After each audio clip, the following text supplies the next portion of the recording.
Why is German industry mass migrating to China? Why are century-old German firms betting on the East? Do you dare to believe it?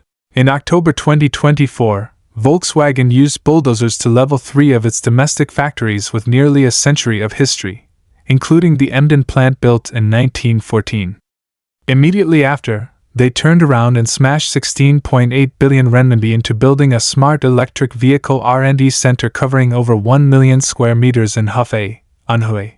Almost simultaneously, while Mercedes-Benz announced 12,000 layoffs at its Stuttgart headquarters and cut 30% of non-core R&D projects to save costs, they lavishly threw 1 billion euros into establishing an autonomous driving research institute in Yizhuang, Beijing, declaring they would relocate their entire core algorithm team there.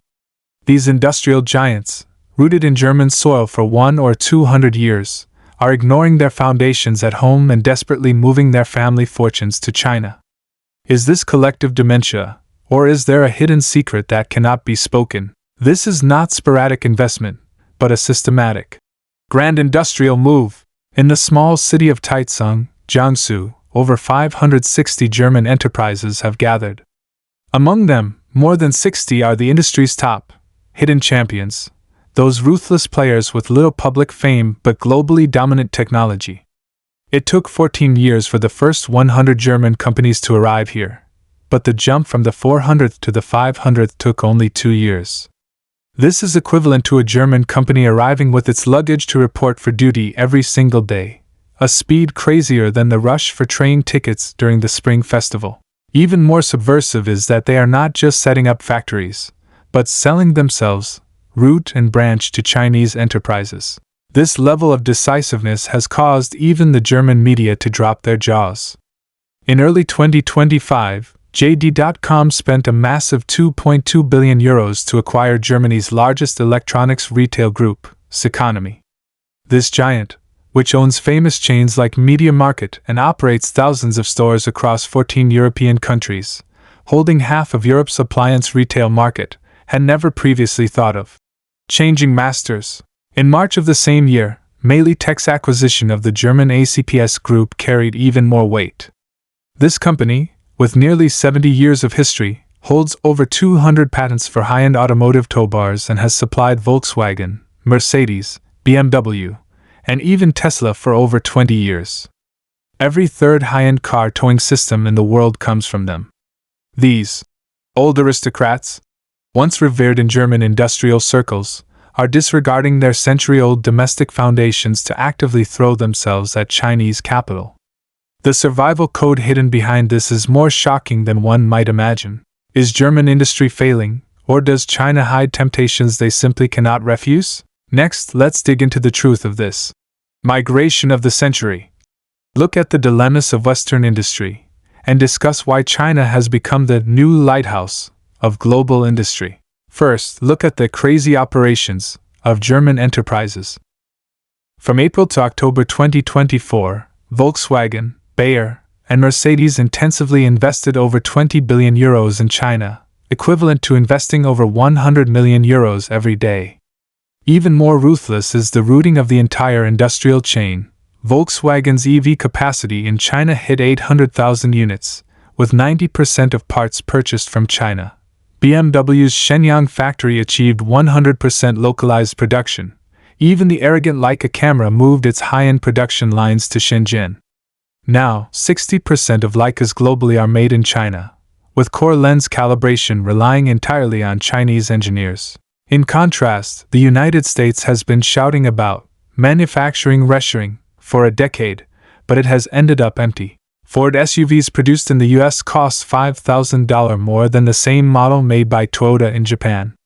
In the second quarter of 2025 alone, they lost $800 million due to tariffs. US manufacturing jobs have decreased for 8 consecutive months, losing 59,000 jobs since April 2025 alone. Factories in Ohio can't find qualified workers and can only sigh in empty workshops. The contrast is piercing. German companies aren't stupid. They calculate better than anyone. In Germany, 1 kilowatt-hour of electricity costs 2 renminbi and 40 cents, which is 3.8 times the cost in China. For a machinery plant, the monthly electricity bill can exceed net profit by 200,000 renminbi. In China, not only is electricity cheap, but you can find all your suppliers within a 1-hour drive. While the US has a headache over broken supply chains, German companies in China have already achieved R&D today, mass production tomorrow. This is the gap. The choice for German enterprises has never been about love or hate, but live or die. US manufacturing reshoring is trapped in a death loop of high costs and talent shortages. Germany is being crushed by energy costs. China, however, offers a dual guarantee of cost plus efficiency. This migration is not a simple industrial transfer, but a rational reconstruction of global industrial resources. Those who mock German companies for defecting haven't understood the essence of industrial competition. Whoever provides a stable ecosystem controls the initiative. The collapse signals of German industry can no longer be hidden. In 2024, 22,000 companies went bankrupt, a 10-year high. In the first half of 2025, bankruptcies rose another 12%. Old brands like the emblem maker Gerhard and the seed company Recaro have collapsed one after another. Even worse is the collapse of competitiveness. 36.6% of German companies admit they simply cannot beat others in international competition, the bleakest situation in 31 years. One of the main culprits is the radical environmentalism of the German Green Party. For the sake of a so-called green transition, they blew up a clean coal power plant that cost €3 billion and had only been used for 10 years, and shut down 17 nuclear power plants. The result? Power output plummeted by 10%, energy import dependence soared to 63%, and industrial electricity prices rose by 148%. Conversely, while the US has low energy costs due to shale gas, its tariff policies stabbed companies in the back. In 2025, the US imposed a 15% tariff on EU goods, causing German exports to the US to plummet by 20.1% in August alone. With domestic costs ridiculously high on one side and the largest export market slamming the doors shut on the other, German companies have no choice but to flee. Meanwhile, China became Germany's largest trading partner again in 2024, with bilateral trade reaching €185.9 billion in the first 9 months, 10 times more reliable than the US market.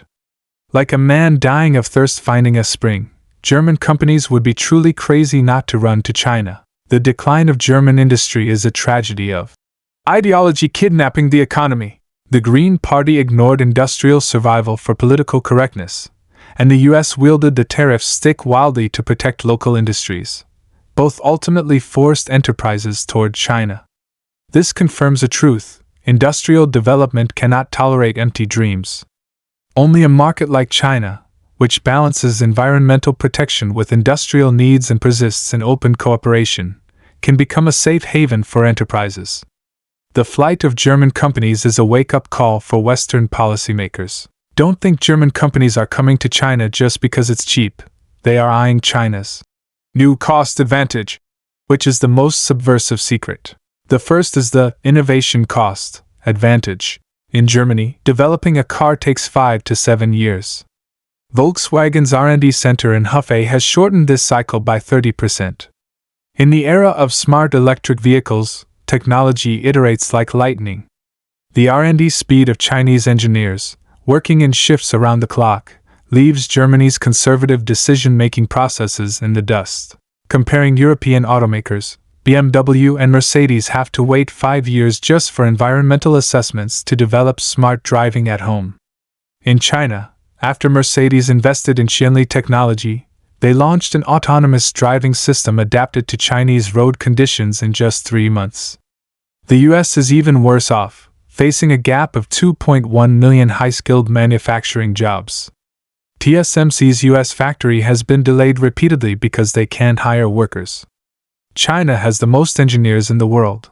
Shenzhen alone has 1.8 million tech talents. This is the most valuable family fortune. The second is the system cost advantage. Leica put its core lens calibration in Shenzhen because optical component suppliers, precision machining workshops, and testing institutions can all be found within an hour. Roche and Bosch localized 80% of its supply chain and added 65 million euros in investment because building a production line in China saves half the time and cost compared to Germany. This industrial chain cluster effect is something the West couldn't build in 10 years. China's advantage is no longer cheap labor, but a highly efficient synergistic industrial ecosystem. The West lacks either talent or supply chains, while China can solve R&D, production, and logistics in a one-stop shop. This is the core attraction for German enterprises. It shows that global industrial competition has entered the ecosystem war era. Whoever owns the most complete industrial system holds the initiative. The influx of German companies is the best validation of China's industrial strength. The most ruthless aspect is China's future cost advantage. Layout here means buying an entry ticket for the future of industry.